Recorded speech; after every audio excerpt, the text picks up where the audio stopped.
Ahoy hoy. Ahoy hoy. How are you doing? I am doing very well overall. Unlike season 4, I'm taking my time. I'm not going to rush through how I'm feeling.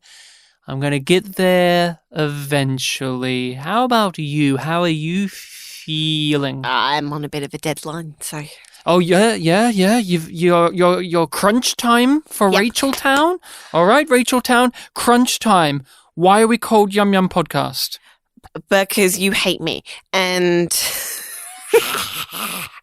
I love you. I married you. We're a married couple. We're not strangers who met through the internet. No, that's not our particular gimmick. No, we're not old friends from college years. No, that's not our gimmick either. We're called Yum Yum Oh, yeah? because of Star Trek Discovery. There was a particular line uttered in season 2, and that line was yum yum, and it captivated you, mind, body, soul, everything. Everything became yum yum. It did, because that line was so fantastical and absurd that we had to bring it with us. And You demanded. I not only did I demand it, but you accepted. And we bring it with us everywhere we go, and we are talking about Babylon 5. We are rewatching it, revisiting it, and reviewing it, and we have come to the end of the 4th season. Then why are we here? We're here to take a moment of reflection. Look back at what we've gone through, talk about the high points, the low points, the things that have changed. Go over the characters, and what we're hoping to get out of the 5th season as well on our rewatch. But I have some important news. We've had an ongoing journey with being the only Australian. We were done with it. There's actual real. You're making me. Do you want to hear the developments or no?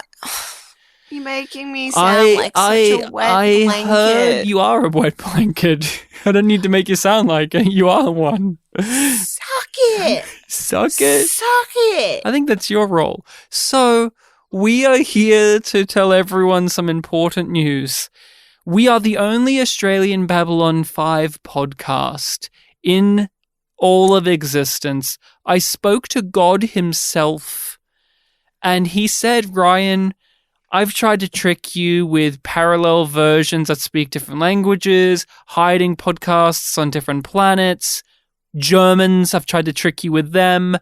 And I even tried to mislead you by making you think there was an Australian Babylon 5 podcast from 100 years ago. God deceived me to test how vigilant I was. But get this, and Rachel, this isn't a bit. This is not a bit, what I'm going to tell you now. I did not tell you this until the recording. I'm probably not going to believe you anyway. I got an Instagram message on our Instagram page, of course, YumYumPod YumYumPod at Instagram. You better read it fast. I'm checking. A person called Max mailed in to tell us, hey guys, love the pod, but I wanted to give you a head up that I'll be making a single 5-minute Babylon 5 podcast from my joint in Wagga Wagga. You guys will still be the number 1 podcast in Australia, but won't be the only one. ... Soz. But in all seriousness, I could be stuffed, and I love your work. Keep them coming. So this person threatens to make a Babylon 5 podcast to spite us and to take away our one glory. And you know what this made me think of? We've lost Who the fuck focus. wants to live in Wagga Wagga? No, Wagga Wagga is a great location. We don't want to bash any of our listeners who live in Wagga Wagga. Australia's largest inland city, if I remember correctly. And this is why you come to the only Australian Babylon 5 podcast, for these facts. But this made me think. Sometimes I need to use my humanities knowledge. And I'm a human too. But we have lost focus of what was important. We've been blinded by our damn... Yes, by our damn Australian pride. It's been your quest. No. But It's been your... No. I refuse to be an accomplice. I refuse. That's why you're co-host instead. I'm on a roll, baby. I'm on a roll. But You're taking your job really seriously. And I am taking it seriously because I want to you remember what your job is. My job is podcast host. What was in your vows? Podcasting wasn't in your vows. Oh, to give you yum yum every day. No, that wasn't there either. I don't see any evidence saying it wasn't. I have your vows. Not on hand. I do, actually. She kept them. Fuck you. She tattooed them. No. But my point was, we've lost focus on what was important. Not being the only Australian Babylon 5 podcast, not being the only Babylon 5 podcast where it's a married couple going over it, but being the only podcast entirely out of every podcast to have yum yum energy. And let's go over the 4th season now. We've teased it. We've gone to the point of making sure everyone knows how important we are. But how important was this 4th season to us going into it and coming out of it? With the history and relationship with the 4th season, I've talked about how growing up, I got these on DVD and I just made my way through them. I had no clues about the behind the scenes reasonings as to why this had such a monumental pace and that the episodes very much clicked into gear in being a serialized story more succinctly than in previous years of the series. But I loved it. I've always loved season 4. It's not been my favorite. I've usually liked season 3 a little bit more, but season 4 has always taken me by surprise because for the time period that this came out, the amount of just ongoing storylines and all killer, no filler attitude here. There's no fluff episodes, really. Even the ones that we'll go over as the weaker entries are not bad episodes. They're not throwaway junk episodes. They're not Grey 17 is missing. They're not Exogenesis. They're not Infection. They're all very much building on top of one another. And for a series from this time, especially in the science fiction landscape, really unheard of. Yeah, it is astonishing. You know what's also astonishing? I have your vows. And it's just yum yum written over and over and over again in blood. No. So at the end of our vows, we had 3 things. We were like, we wrote our vows separately. We had like a little bit of backstory, a little bit of like what we like about the person, and then 3 actual legitimate like vows that I promised to do this thing, which we're bound by the Lord. Do you remember what your 3 were? To annoy you, to make you watch movies, and yum yum. No. Oh, and to not share orange juice with you. No, that wasn't that was in both. Rachel and we don't share orange juice. She can't be trusted. She's what we call I a need gulp. to have my own glass. She gulps. All right, who gulped? Somebody gulped. Look, we have got a long way to go. We're supposed to sip, not gulp. I didn't go. No? I sipped. You, I believe. And Garibaldi doesn't like that. No. So you promised to keep challenging and supporting me. Everyone, you hear that on the podcast every single episode. Even if you do want to drink my cup of orange juice when you could easily get your own, that was part of the vow. Thank you. Promise you will do your best to put a big goofy smile on my face. Every single episode, you can hear Rachel's big goofy smile that I put on that face. And 3, most importantly, this is the most important, was to show me the best, worst, and weirdest movies that you can. Okay, I'm going to phone up Paramount and tell them to make the Star Trek Discovery movie so that you can finally be satisfied. Like, you're doing 2 out of the 3 with the pod most of the time. So, like... I you know what they say in the Bible? 2 out of 3 ain't bad. Could you please go over your history? My vows? No. Oh. We don't need to know your vows. They're too dirty for the pod. The look of disgust on your face is priceless. You're not meant to make me look disgusted. That wasn't one of... That's a good look, though. That's a private vow that I make to you. Oh, I thought that... Anyway. What is your history with season 4 of B5? Yeah, I've always thought it was just okay. Of course I'm joking. I love season 4. It's chaotic. It's messy. It's beautiful. It's exciting. It's innovative, as you pointed out. All of those good adjectives. And also some other stuff thrown in. And the phrase fast forward. Is this... Like, the show itself is on fast forward. You can't afford to miss a second. Oh, yes. It is breakneck pace, and it is having to wrap up a bunch of things in a short period of time.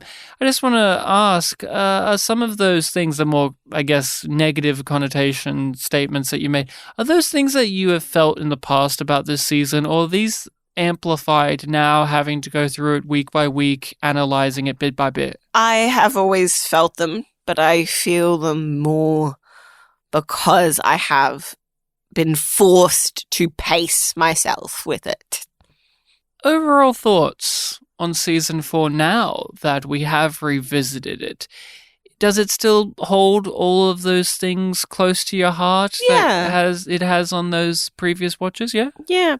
And I think I have even more of an appreciation for the enormous undertaking of this season. Like, they fight and win 2 wars, and each of them feels heavy and like it carries a burden and a reality with it,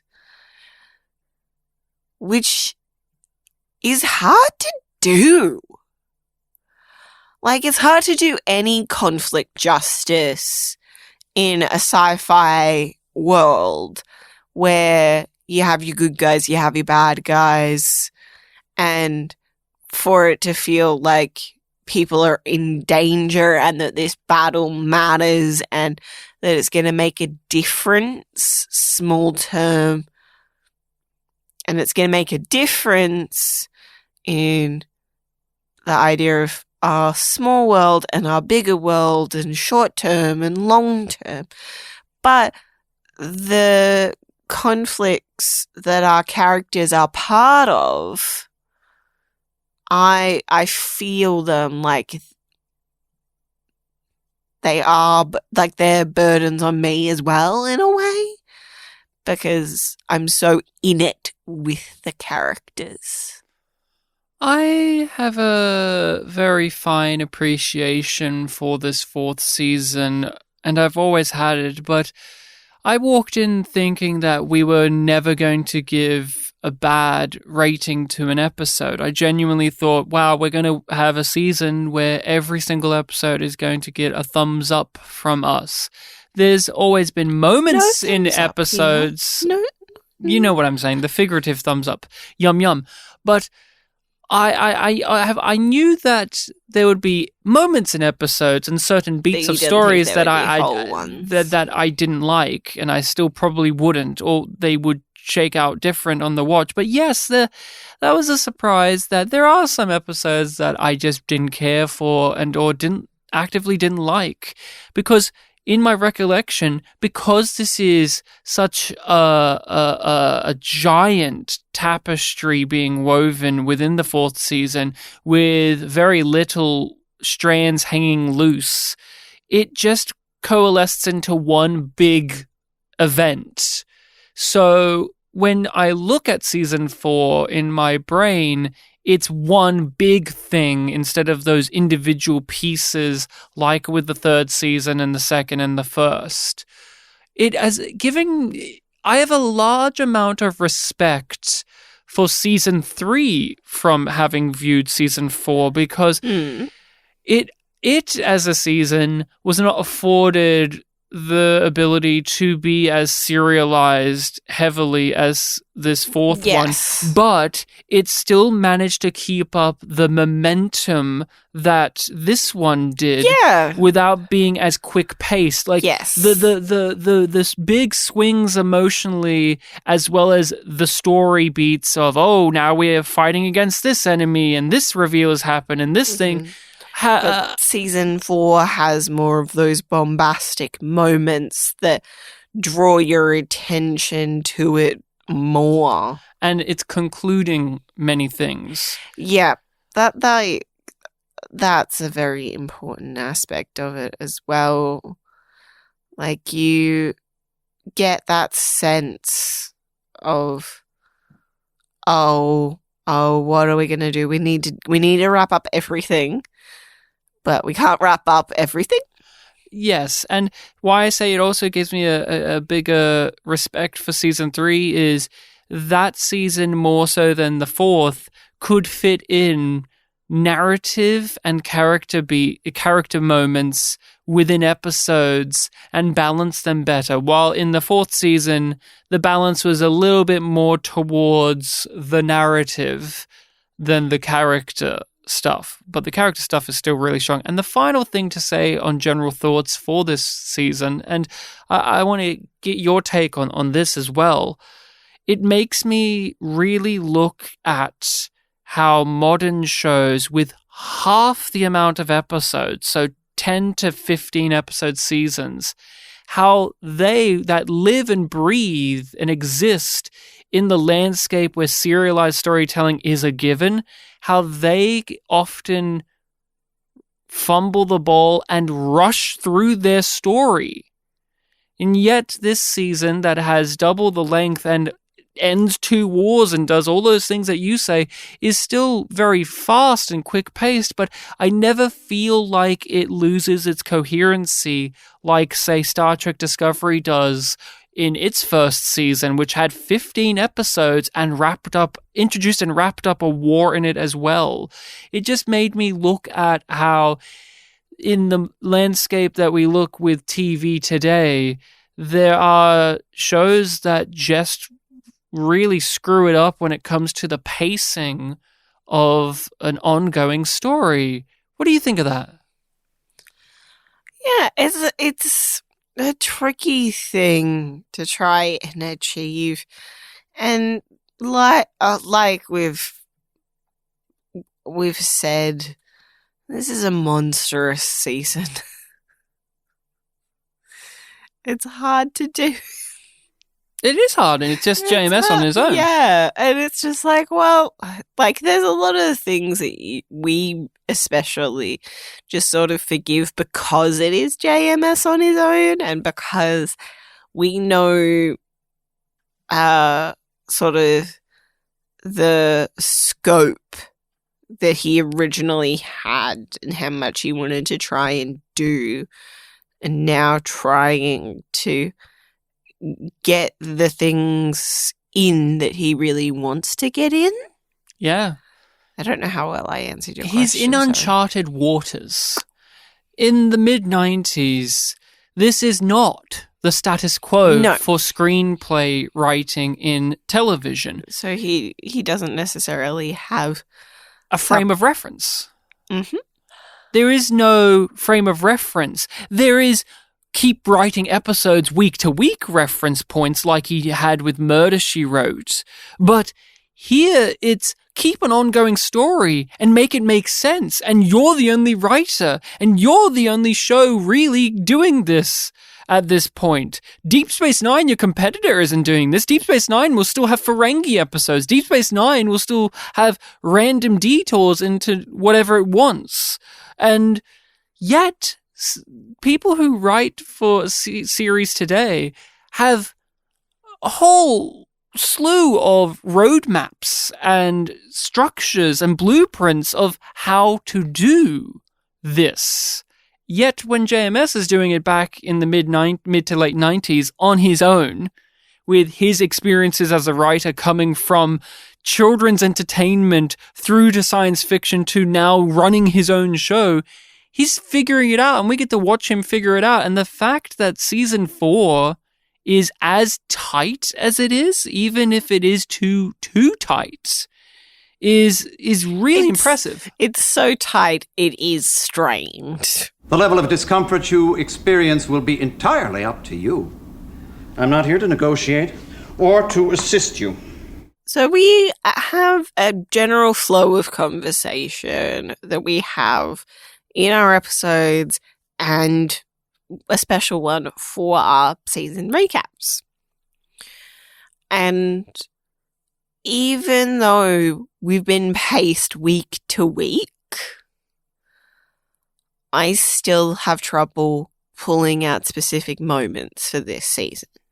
In terms of favorites? In terms of favorites and for worst, like, I am very conscious that the ones that are coming to my mind aren't necessarily my genuine favorites. But recent and or we had good fun discussing them in the episode where they were, so that they're standing out a little bit more.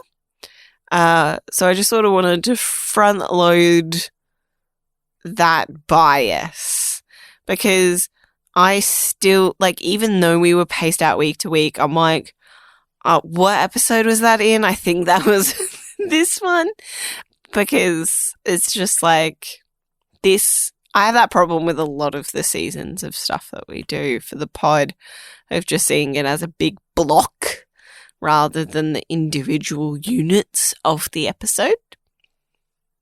Or rather than seeing it as the individual episodes. If you were to ask me, what were some of my favorite moments? Marcus and Ivanova on the White Star, and him like saying, "You're the most beautiful woman I've ever seen." Oh, his little bit of Minbari. Yeah. And the follow through on that is very nice as well. Yeah, of course you would pick a Marcus and Ivanova scene. It's a sequence. It makes sense that you love them. I do, and that's one that really stood out to me, not only because I love them, but because I felt like I got a good amount of from our discussion of those moments, but really the first one in particular, and the way that it was shot and the way that it was performed, and the sort of relief of those kind of moments of just slowing down a little bit that were really welcome throughout season 4. One of my ongoing favorite things in this 4th season was Londo's horrified face seeing what he has unleashed into the world. So, Kataja, the sequence in particular where Kataja reveals in the first episode the magnitude of his insanity and that he wants to be a living god. What is the cost of a few million lives in comparison to that of becoming a living god? And Londo backing away out of the royal court and into the corridor is really high up there. Pretty much any Katarja moment is the best moment, especially in that first episode, because you're coming back into Babylon 5 new season, and they set him up as the best antagonist the show has ever had in an amount of 3 or 4 scenes. We have sung his praises so much. Yeah. But my personal favorite Katarja moment,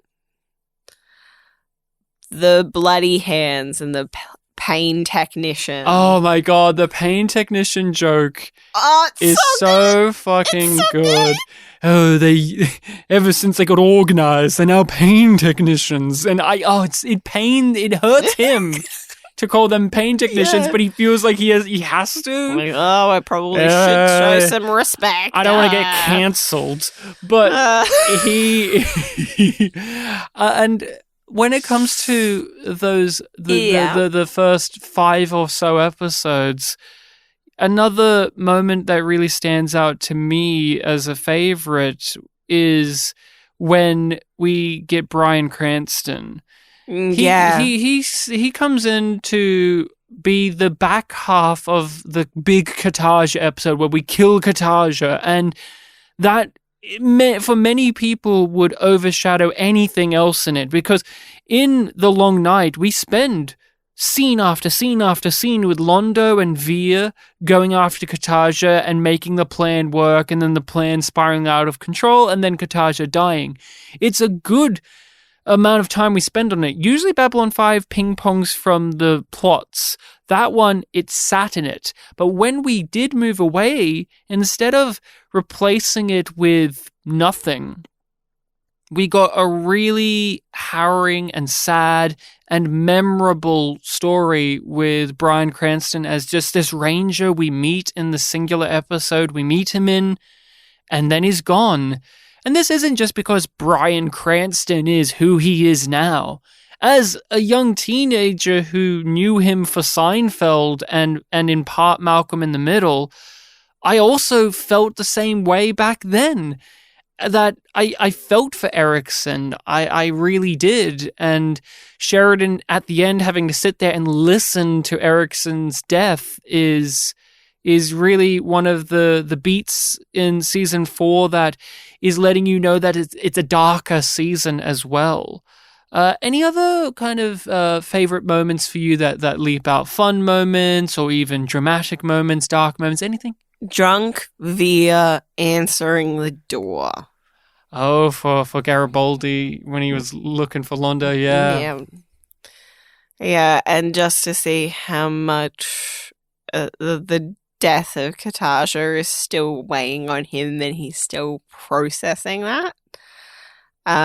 That's one that stands out for me. Sheridan's maniacal laughter when he figures out how to trick the League. Oh, yeah, and rumors, bargains, and lies. Yeah, like he's just off to the side. In the cafeteria. Yeah, and they're all like, you want to share with the group? And they're all just there being chill. And he's just like, I know what I gotta do. When he bangs the table and Jeff Conaway and Claudia Christian have these really funny reactions. Jeff's losing it. Shit out of the way. Jeff's losing it, and Claudia is reacting as if this is the scariest thing she's ever encountered in her entire life. Yep. Very fun moment. And of course, we have Woohoo. Woohoo. Like, we can't not mention it, right? Lanier, as much as we don't like Dark Boy Lanier, he had some great funny beats in season 4. We have to just say, Londo and Jakar get so much to do with each other in season 4. Season 3, they were apart because they were mortal enemies. We had them cross each other's paths from time to time, but we get so many scenes between just them. Fates are intertwined. And my favorite was when Londo came to Jakar's quarters and he was trying to strike the deal to sign the treaty, and Jakar was just stonewalling him and rebuffing him. That conversation is one of the best written scenes and performed scenes, not just in the show, but between those two characters. It's always one of the ones I point to and say, that's why they're the best characters in the entire run of the series. Absolutely agree. An extension of that, though, one of my favorite moments of them in this season was in that same episode when Jakar goes up and says that he'll sign, but not on the same page. And my last favorite beat of season 4 that I really want to mention, because I think it would be a real shame to skip over it, is Ivanova. This is the last season we get of her as a character. We'll have her in the beginning, in the movie. We'll have her in the series finale. But one of the scenes that I think about a lot when it comes to her character, and it's weird to put this as a favorite moment of the season because it is very sad, but her explaining to John why she needs to be on the fleet and that she has issues of trust when it comes to people saying they'll come back for her because of her mother killing herself, and the story about how that came to be and the last time Ivanova interacted with her mother. And it's something that could easily be lost in the shuffle of the season because there's so much here, but that scene is just really well acted, and it is just JMS coming in with a dirty blade and stabbing you with it to remind you that Ivanova, as fun as she can be, she's an inherently tragic character, and I just never forget it. It's just one of those things where we knew about her mother from the first episode, but this series always finds a new way of reintroducing information and making it new again, giving it something more, adding to it rather than subtracting from it or just stating it again for the sake of doing so. Whenever someone has told me that they would wait for me or come for me, it hasn't come true. I can't do that anymore, John. Not unless I'm sure. Let's talk about the things that didn't work for us. Less good stuff. The things that made us roll our eyes, perhaps even groan, or even yell. There was no exogenesis. So it can't be that bad then. What were some of your least favorite moments? When you're looking at season 4, it's hard to pin it down because it is so gargantuan in scope and size. But were there things that just didn't work for you? You know when you have it like at the edges of your memory, it's just like so much good happens in this season. The bad does kind of get pushed to the sides a little bit. Like, you know, there are plenty of jokes that do not land well. Jakar's eye is looking at you when you say that. We put it on the table here. Didn't you notice? It's right there in the center of the table. There's nothing else there. You told me that was because you wanted to start doing video recordings well. Yes, that's why. Wink. The eye can't wink. There's no lid for it to wink, but I did. I winked. So what have you got now that we are going through it and looking back at season 4? It is that thing. It's very difficult because, like I said, walking in, I didn't think we would have an episode that we didn't like, but there are moments that have always stood out for both of us. So what stands out now? Okay, like this is a good and a bad one. The Mimari sex ritual. You just gave it the woohoo as one of your favorite things. Now you're coming but it's around. Weird. It's weird that they have a ritual where people make sure that they don't go too far. Like, it's weird. It's weird. Like, it's not it's bad kind of moment. It's just, like, I just need to... It's the one that came to mind and my mind got stuck on it, okay? Okay? No, it's not okay. How could you? I was looking over previous notes and I nodded along going, oh yeah, I didn't like that and I didn't like that. But to go on gut alone, what has lingered with me as a thing that I just revile?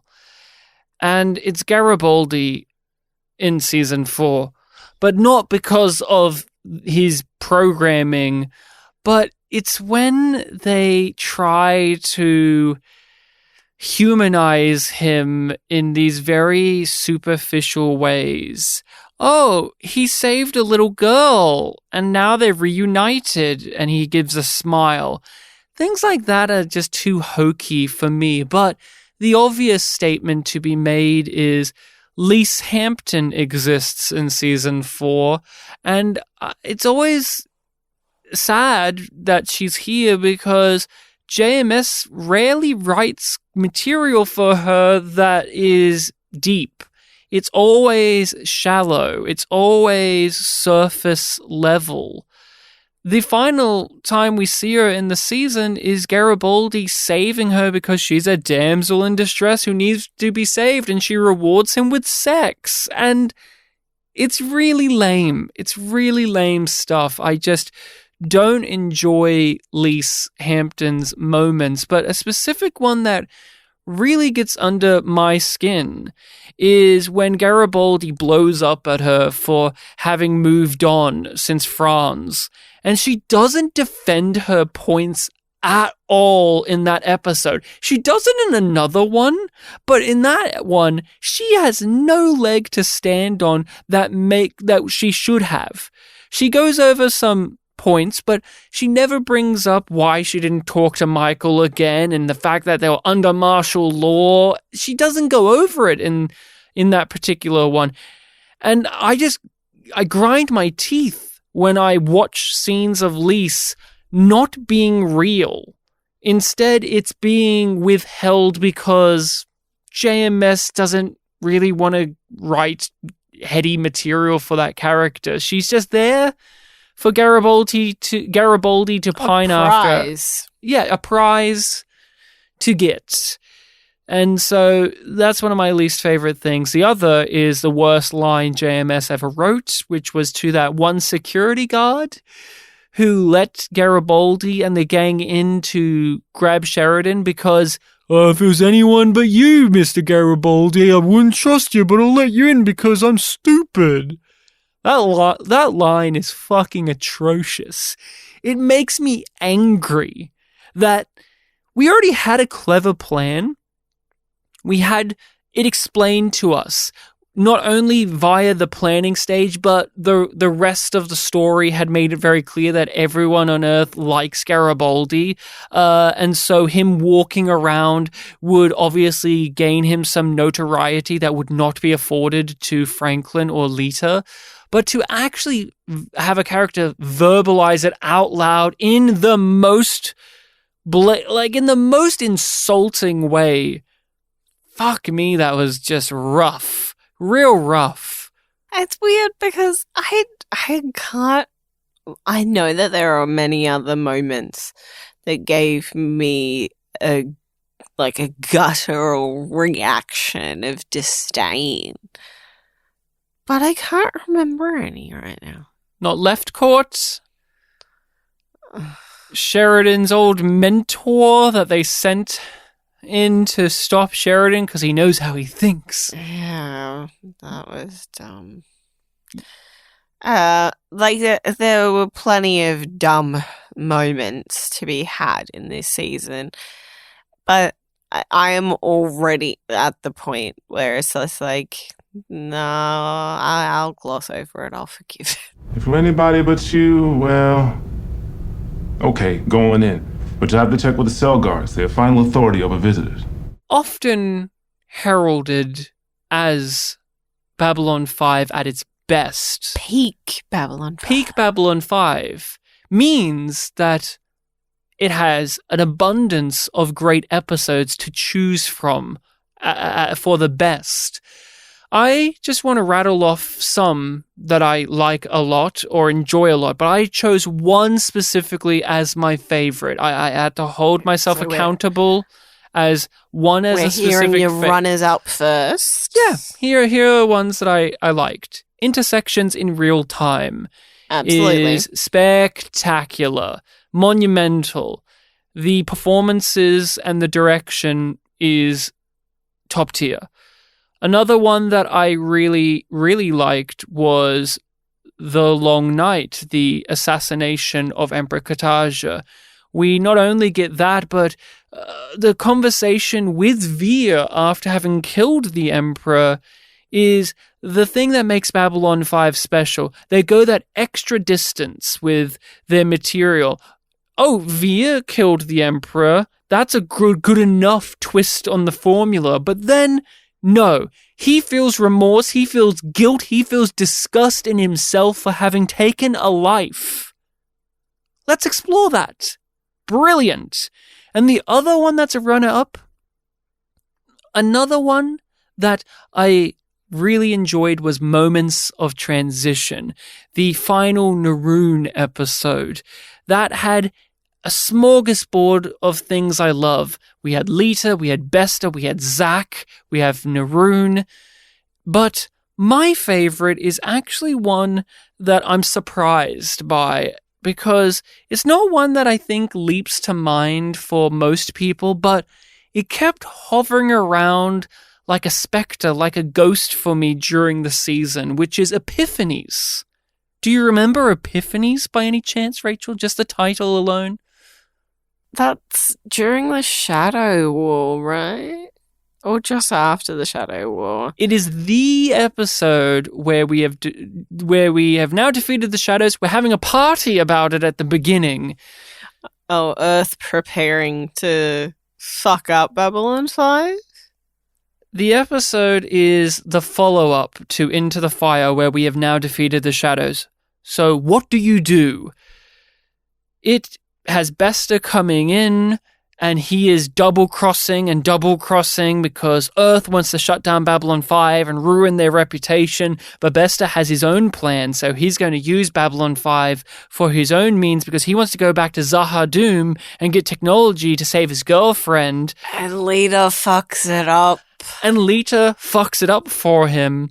We have Garibaldi quitting his job. That back and forth he has with Zack about taking a chance, hiring him, and he was right about that. Everyone told Garibaldi that Zack would be inappropriate for the job, that you can't trust him, he's a fuck-up, it's a mistake.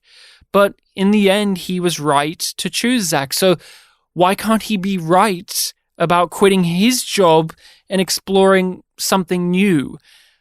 One of the great conversations that Garibaldi has in the season that helps solidify why his weirdness has an internal logic that we, the audience, can follow, because he does make compelling and very well thought out points at times, and that was one of them. But we get a lot of Lita action in the episode. You just love Lita more and more. I love Lita a lot, and she gets dressed down by Sheridan, which is just one of these scenes, again, where Babylon 5 goes the extra mile. He comes in and he's not afraid to be an asshole to her, to tell her straight up that if you step out of line again, I'm going to hand you over to the Psi Corps and have you dissected. You obey me. Yeah. Don't you think that you're more powerful and in charge just because you have godlike powers? Fuck you, Lita.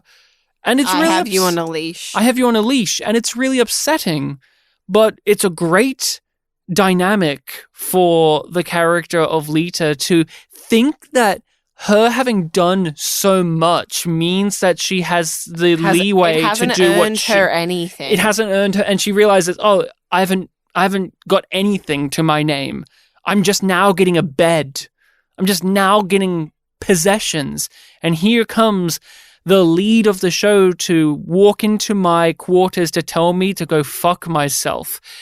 It's not the most explosive episode of Babylon 5, but what I really appreciated about it overall was it was a quiet affair.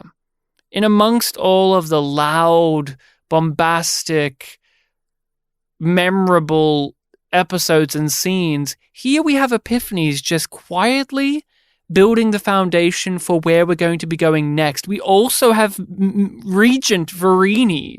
He becomes regent and he says the famous, I'm thinking pastels. So Epiphanies is my choice. What about you? What are your favorite episodes in season 4?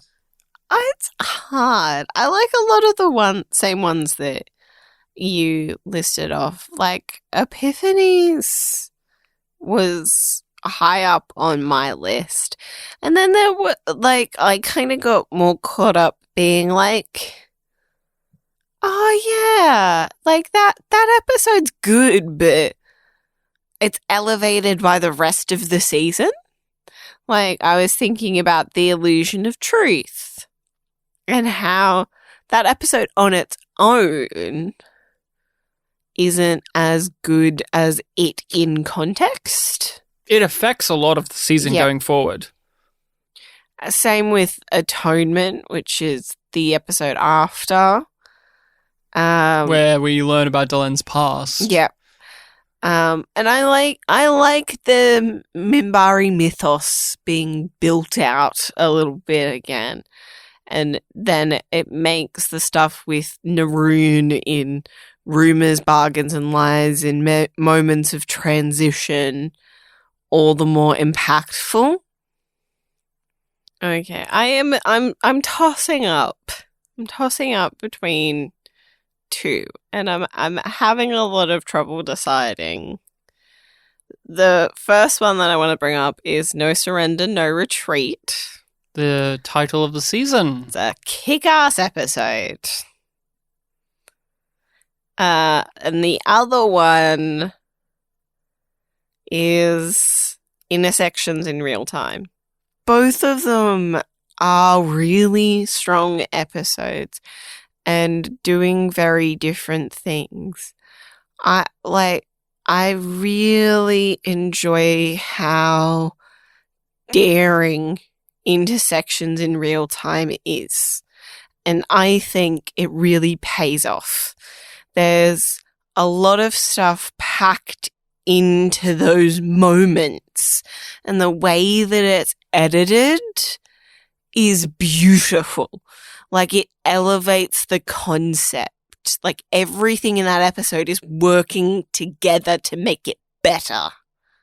But then, No Surrender, No Retreat, it's the name of the season for a reason. We've got all of these different players doing their thing, and we're ramping back up again when, we know what to expect, but it's still just so bam, bam, bam, bam, bam. Even within that episode.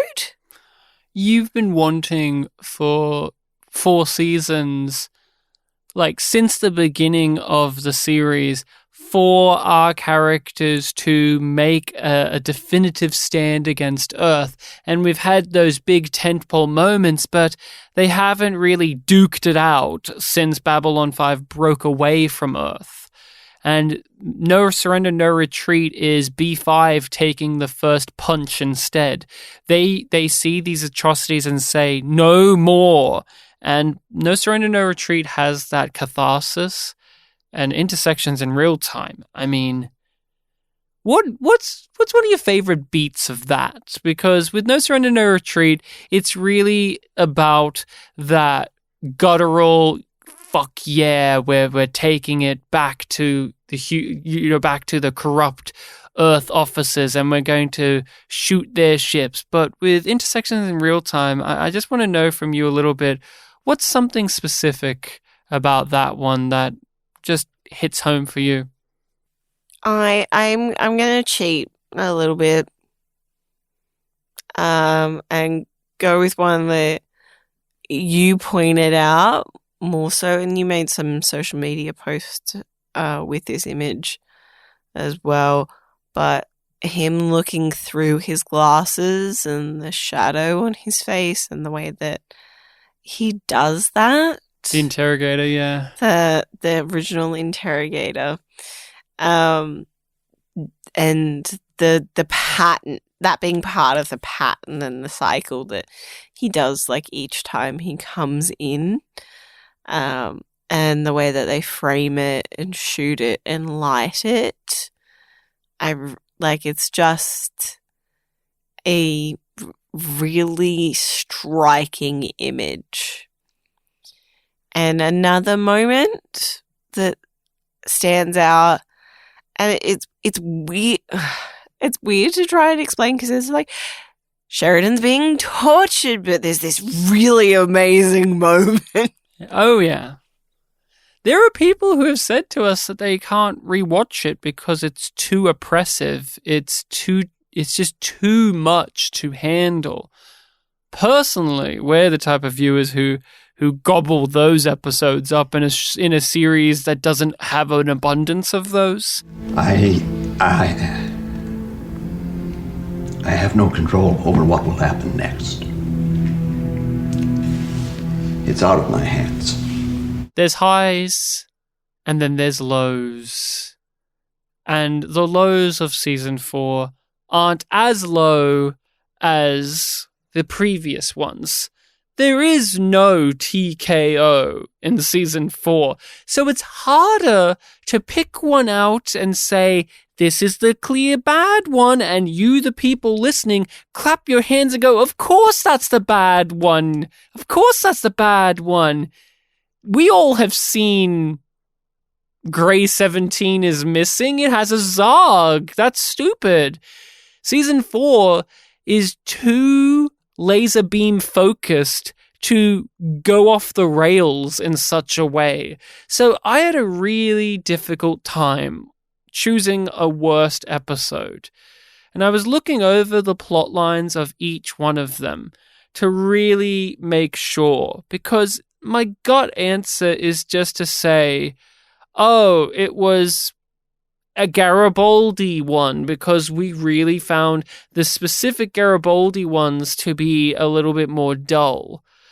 And I was looking at them, and my least favorite is a Garibaldi episode. It has to be conflicts of interest. That's mine as well. It wastes so much potential. It's just like, we're here, we're doing this, this is what we're doing. It minorly helps bring in the Edgar's story stuff forward. Garibaldi has the antidote to the virus given to him, and he must defend it against telepaths who are clearly on the trail of it. But far out, it is just a boring episode. Lisa's here and doesn't add much. Garibaldi is a guy on the run with a gun. And it's just like, we get Zathras, but that's what we get. That's the highlight, is a 4-minute scene of Zathras. There's sprinklings of good stuff in there. Franklin and Ivanova have some fun at the beginning, but... And it's starting up the voice of the resistance.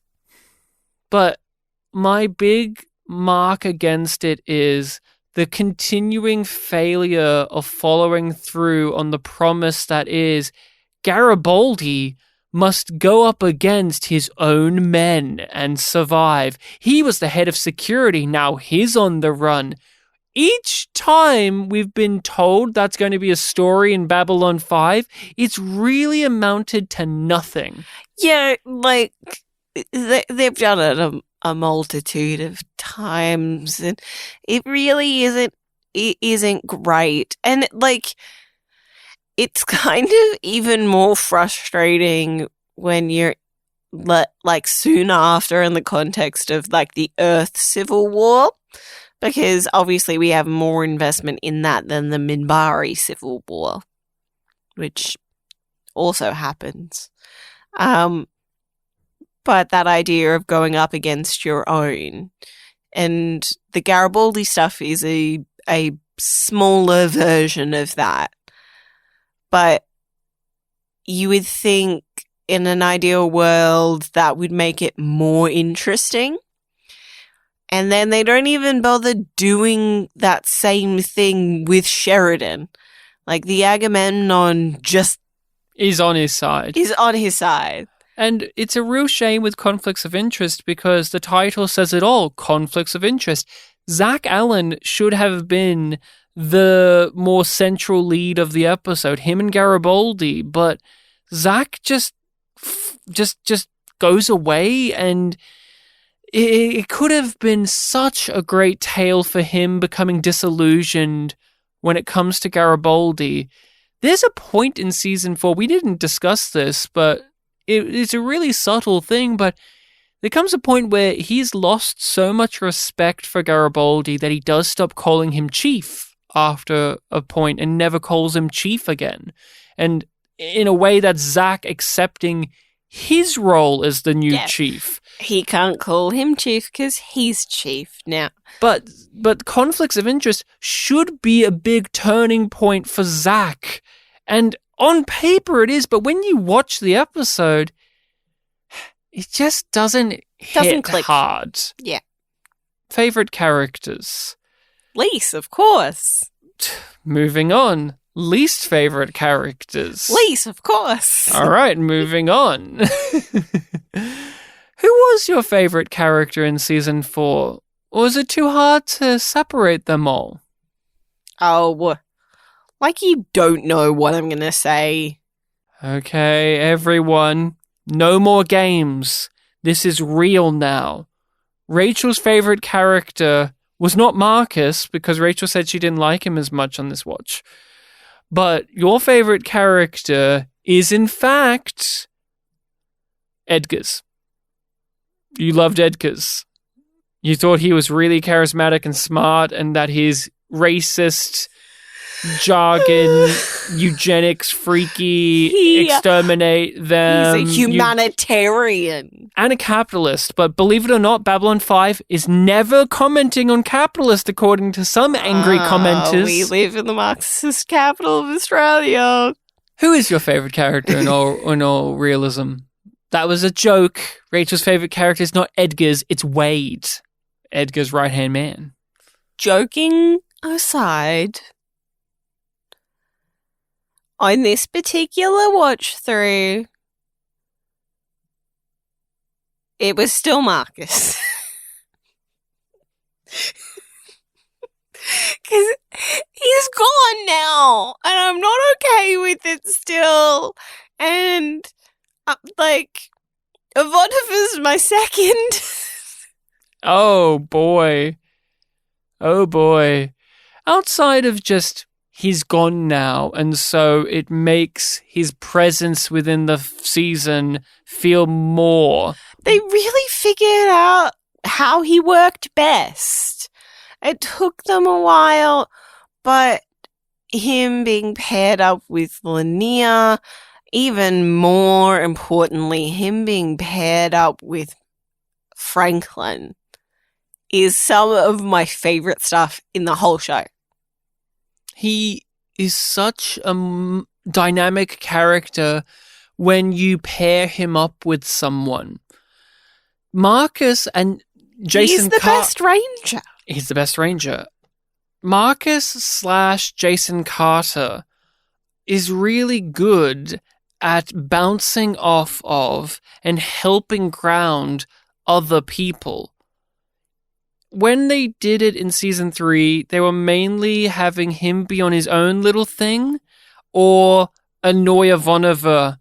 And that had its charm. And we saw glimpses of what we see now more fully with Franklin and Linnea. But what about him and Jakar? That was fun. that was a singular episode, but that was really a good time. And how even Jakar had that look of, oh, this guy's annoying. He didn't realize who this guy was really to begin with, but now he knows he's annoying. What was your favorite Marcus moment? What's the thing that you'll look back on when it comes to him in the season? I get why people hate it, but I'm slightly ashamed of this. You shouldn't be. How do you know that I shouldn't be? Because your lead up is so coy that it has to be when he sings. It's when it is when he sings Modern Nature General. When he sings what, sorry? When he sings... When he sings what? I'm fulfilling one of my vows right now. When he sings what? Rachel, I can't understand you. I don't speak my vows. I just live them. When he sings I am... When he sings I am? I am what? When he sings I am fulfilling Ryan's vow? Make Rachel have a big goofy smile. Model. Model? We're almost getting there. What's next? Over. Of a what, sorry? That one got lost. Modern. Major. That one was a little rough. What was it? General.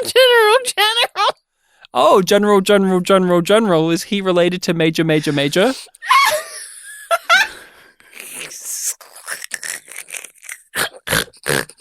Guys, I got it to oink. That's my fourth vow. I'm adding that one now. I am the very model of a modern Major General. I've information vegetable, animal and mineral. I know the kings of England and I quote the facts historical from Marathon to Waterloo in order categorical. I am very well acquainted too with matters mathematical. I understand equations both the simple and quadratical. About binomial theorem I'm teeming with a lot of news. With many cheerful facts about the square of the hypotenuse. With many cheerful facts about the square of the hypotenuse. Many cheerful facts about the square of the hypotenuse. Many cheerful facts about the square of the hypotenuse. I'm very well acquainted too with... What? Who do you think my favourite character in the fourth season is? Edgar's, right? Oh, I love Edgar's, but you're wrong. Incorrect. It's Wade? No. Mm-mm. No, it's emo boy Linnea. Yeah, Incel Linnea is not in my list of favourite characters. Is it Londo? It's not Londo. Now, take a real guess. What is your genuine guess of who my favourite character in season 4 was? Yeah, we didn't get the Soul Hunters. We got them mentioned in Atonement. Yeah, we got to see their little ships flying around, but we didn't get a archive footage of the Soul Hunter standing on his ship going, soon, muffled. Closer now. Oh, boy. I'll give you a clue. Her name starts with L. Nobody is coming to mind. I'm really bad at this. Come on, Rachel. We've talked about her already. Who is a character in Babylon 5 whose name starts with L? Oh, I thought you were saying like it sound like the L is this like EL. That's what threw me off because I was about to say leader and then it was just like whose name starts with EL? Is English your first language? I would understand if this was the German podcast. Shut up! No, my favorite character is Lise, actually. Her name starts with L. But in all realism, It's Lita. It's You Lita, fucking baby. love Lita. Can you You've imagine? Loved Can every you scene imagine she's not in. liking? Can you You imagine have not liking praised Lita? her, Can you and imagine not liking her? She's the fucking best. She's fucking next season. she ended 2 wars in this season, and they still treat her like garbage. They still treat her like if crap. took her to Minbar, She would have finished that war too, but she was a little too busy begging for money because her fucking friends won't let her live in her quarters without trying to drain her of funds. Because, you know, capitalism exists in the world of B5. It's a world that still runs on money and profit. But hey, if I say that Lita was let down because of the constraints of capitalism, people get mad about that. But it's true. Lita is great. I love Lita. She's just a character who grows more and more on me with every single viewing. When I first went over the series, I thought she was fine. I liked her better than Talia, but that didn't mean much. But Lita gets treated like garbage, and it makes me feel so endeared to her because even through being used and abused by the Vorlons, by the humans, by the Psychor, she still is a strong-willed character. She still has integrity. She still has the ability to stand back up and fight another day. And she is humiliated throughout the season. She's swallowing back tears as she puts on her Psychor uniform again. I feel for her, but I know that although she's trapped now in the moment, she'll find a way to stand back up again. Sadly, it will be to stand back up again and then put her foot in another bear trap, because Lita, it's almost like JMS has a rule of thumb. Lita can never be happy. She must always be sad. But I eat that up. On a dramatic level, I eat it up. And she just gets some of the best badass moments in the show as well. Stopping the shadow ships with her brain and sending blowing off up Zahadum. blowing up Zahadum and telling Bester to go fuck himself, and the classic, oh, I can sense them, Sheridan. Oh, I can sense them. They're pissed. Ooh, Lita. Fun character. Real fun. We were really spoiled for choice when it came to spotlight actors for this season. And, like, Ken does leap out, or as Kelso, as we call him. Yes. Ken Jenkins. Yeah, that's a good one. He was fun. Yeah, and he was perfect for what he needed to be.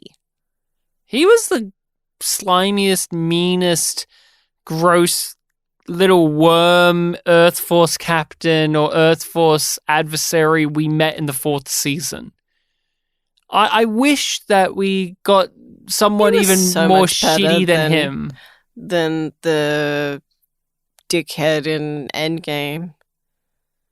Left Court, your favorite character. Yeah.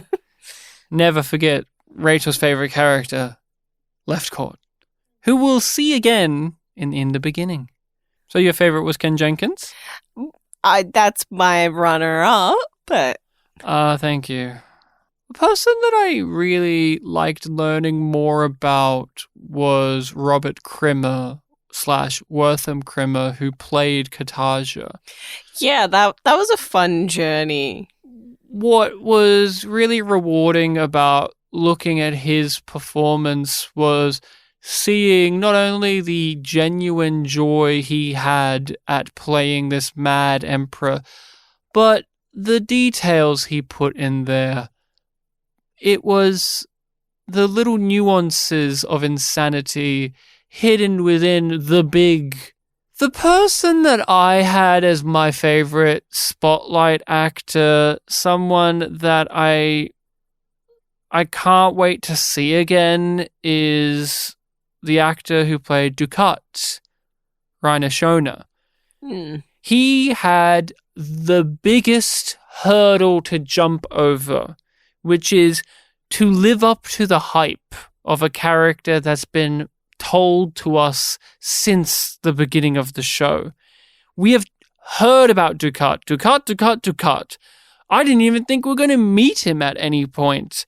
But once you present him as a character that we will get to spend time with, then we, the audience, put so much onto whoever it is going to play the role, as well as how it's written. And he not only stepped up to the plate and knocked it out of the park, but he goes beyond what I thought the character of Dukat was going to be. He makes him so charming and so fun and gives us a different way to see a Mbryo be played. He was mischievous and he had a little bit of a snarky streak, and he felt like an older mentor. He came across as a political wheeler and dealer, but somebody who genuinely cared. I think the performance behind it was really warm and comforting, and he was just somebody I also loved learning about. He has a very prolific career in Germany. He has a lot of voiceover work. He's still acting. He's still around. He sings songs. He was on a German techno beat trap record song thing a little while ago that I love listening to. So he was my top actor that we looked at. I just really appreciated his performance and what we got to learn about him. How dare you not pick Donovan Scott? Oh, Captain Jack? Look, if we had a least favorite spotlight actor, but we don't because we're nice. He gave the worst performance. It's awful. He's a fun guy in real life. He's given good performances as Santa Claus and many other things, but that accent. I think our favorite discussion in terms of Spotlight was Jeff Griggs, right? Dan Randall himself. What a man. So if you're really serious about this, why don't you take off your clothes and we'll get started? You pick Dukat, I pick Naroon. Oh. We're good fans of the Mbryo guest spots this season. So if we had a third host, would they have picked the guy who played Pharrell? The doofus that teamed up with the Druck, which is card spelled backwards.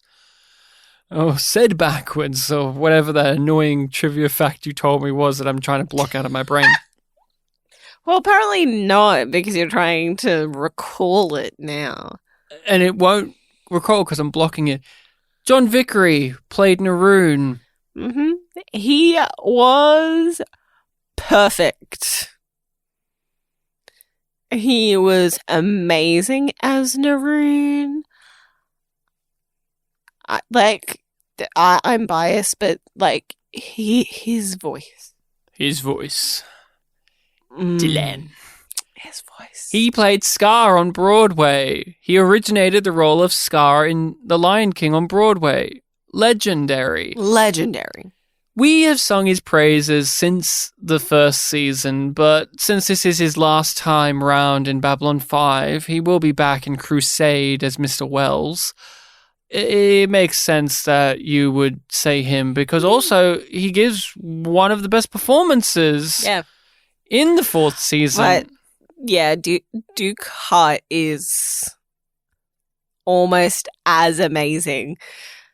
And that's high praises, since he's not there as much. He's in one episode. Yeah, he's not there as much as Naroon is. Season 4. A real roller coaster ride. Yep.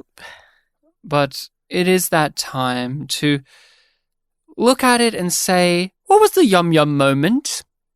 What was the moment of you the already season? said the worst line in the season, so... So it can't be that. That was a great moment of terribleness. But Yum Yum, what was the particularly strange or bizarre, abstract, just catches you off guard where you just stagger back and go, what was that? Can I just say basically any line from the Zathras Ivanova scene? Okay, Rachel, you nominating that?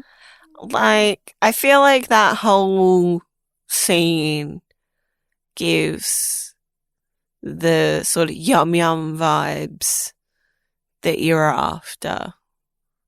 I have to keep picking on Between the Darkness and the Light because that episode not only had the worst line ever spoken in Babylon 5 by the guard, but then the guard that's inside the room.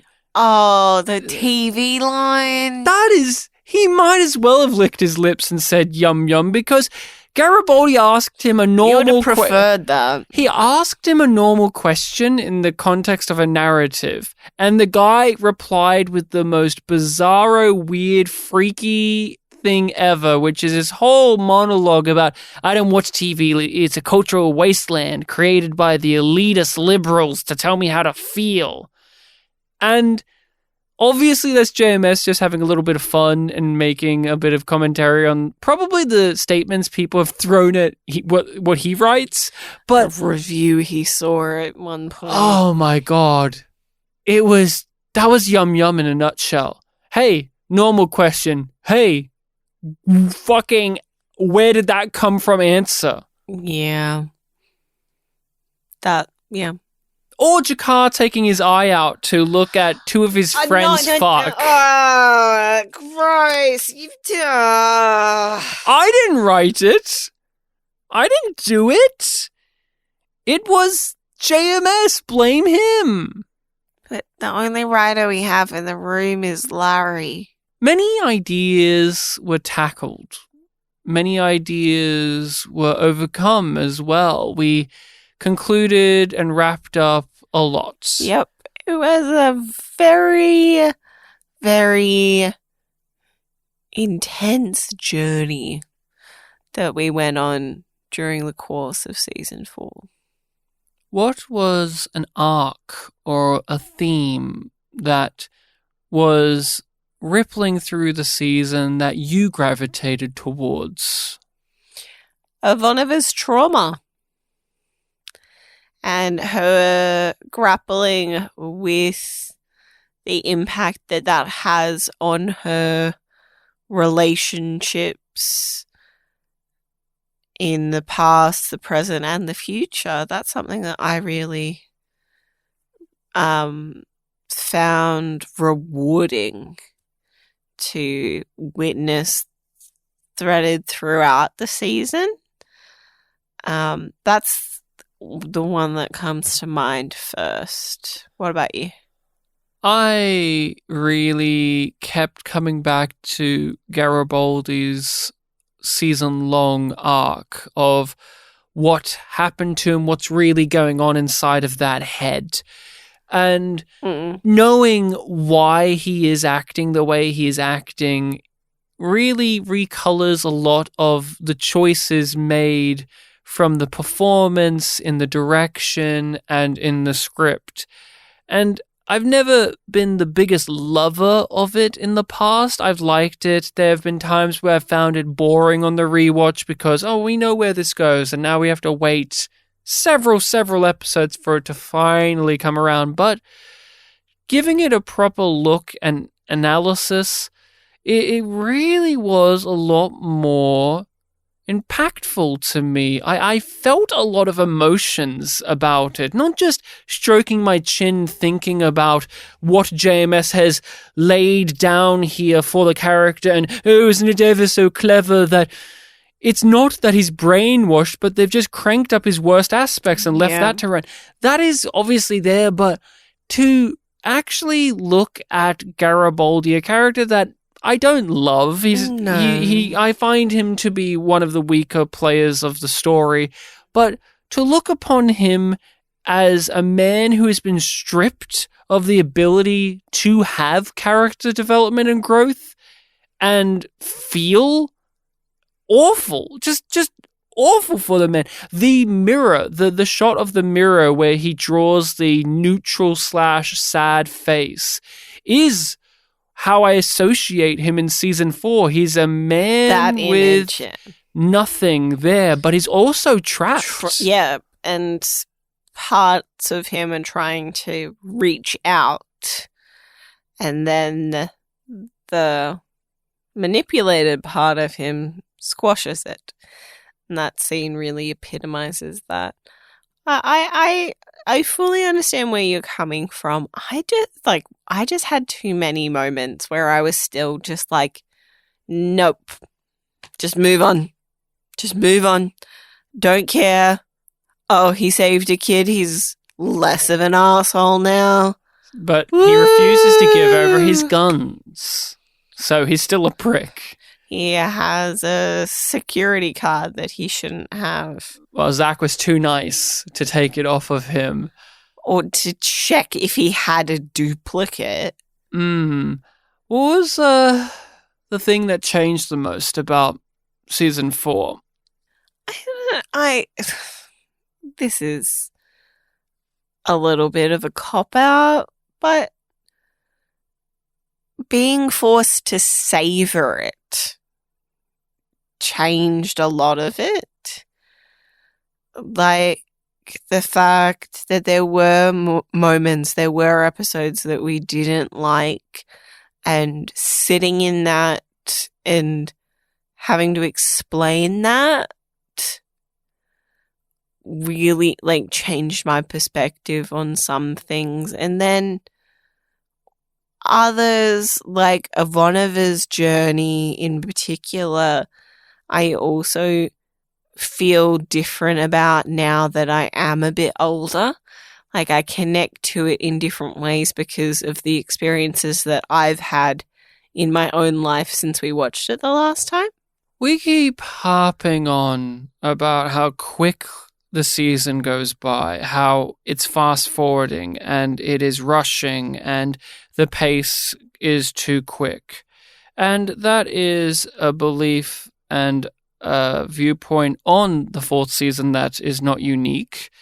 But a thing that really took me by surprise is how that can exist, but also be countered with many dips in pacing, where in the middle of the season we had, and this isn't even talking about the quality of the episodes, but just rather the existence of many slower paced episodes that were just building up the groundwork for future ones to come, as well as touch base with our characters. We are just taking a casual walk. So I think that took me by surprise, how we can go over how the 4th season is too quick and doesn't always come back to focusing on characters, but then you can point to how, well, what about these 5 or 6 episodes in a row that do exactly that, where it slows down and focuses on the character and characters and puts the narrative on the back burner.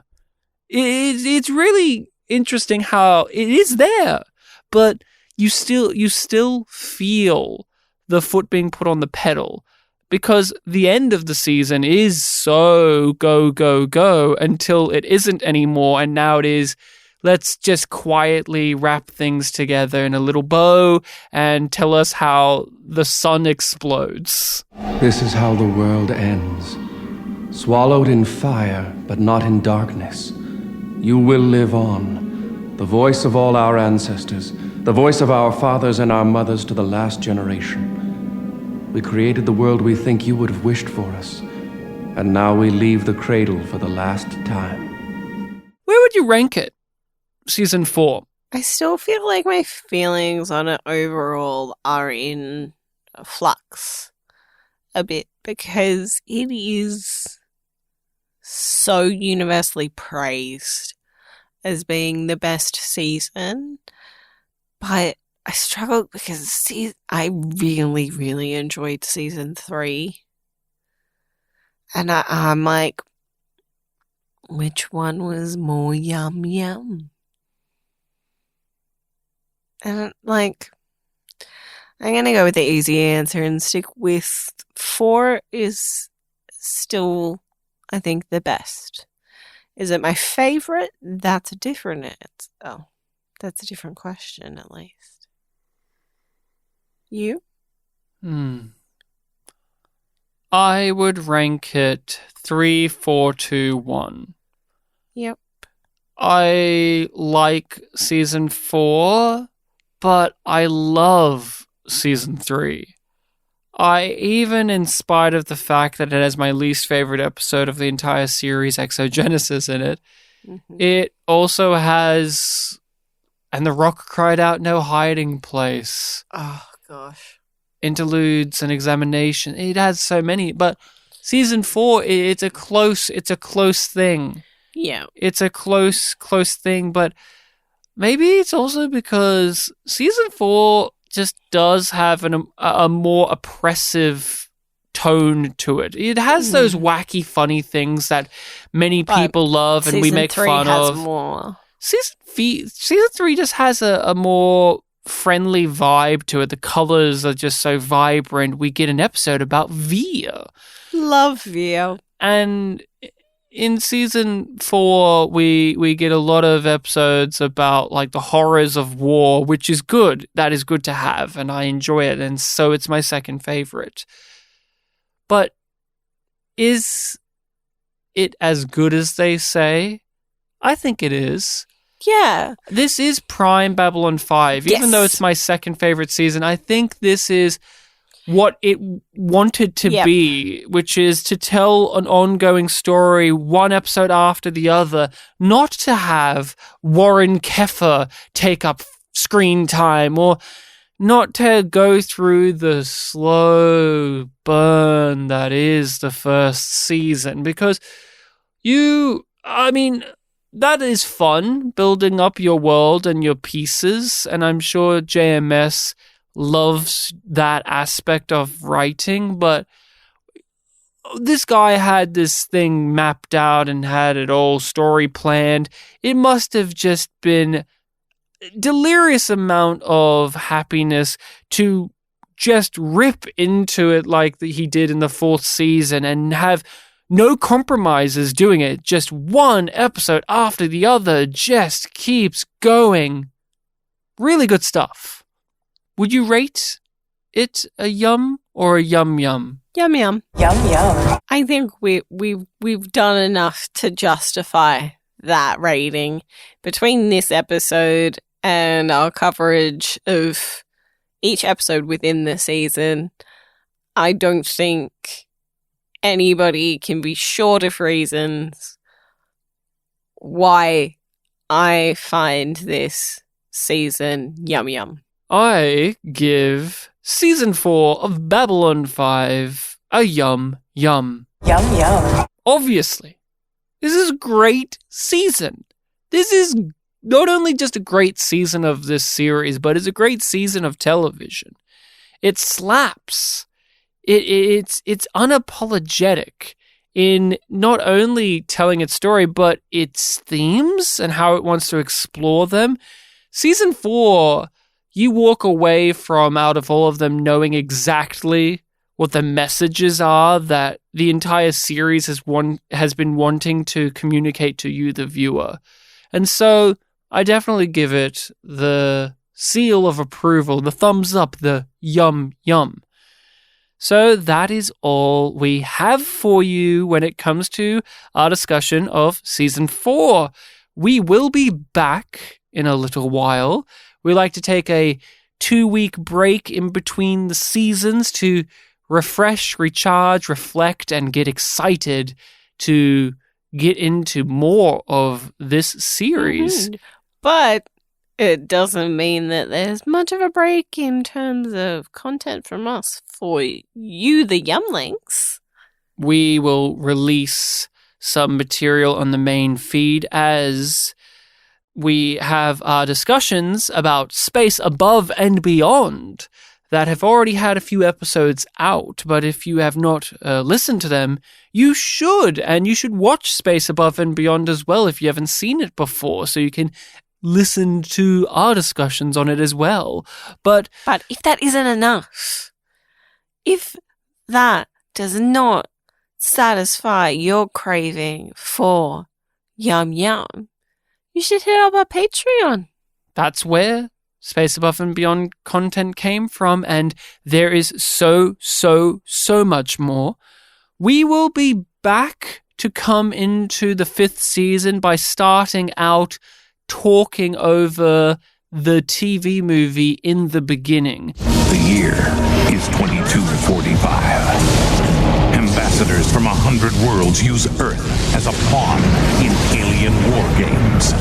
Humans were warned to stay close to home. They didn't listen. Thank you all so much for tuning in and for listening to us. Would love to know your opinions on Season 4. What are the high points for you? What are the low points? Favorite moments, characters, episodes? What didn't work for you? What was your least favorite episode? What was the thing that you just can't abide by? Let us know. We're on social medias under YumYumPod or YumYumPodcast. You could email us directly to let us know. YumYumPod@gmail.com. Rate and review us on whatever podcasting site you use, as well as subscribe and follow us. We are on all of them and YouTube as well, so make sure that you're following along with the pod.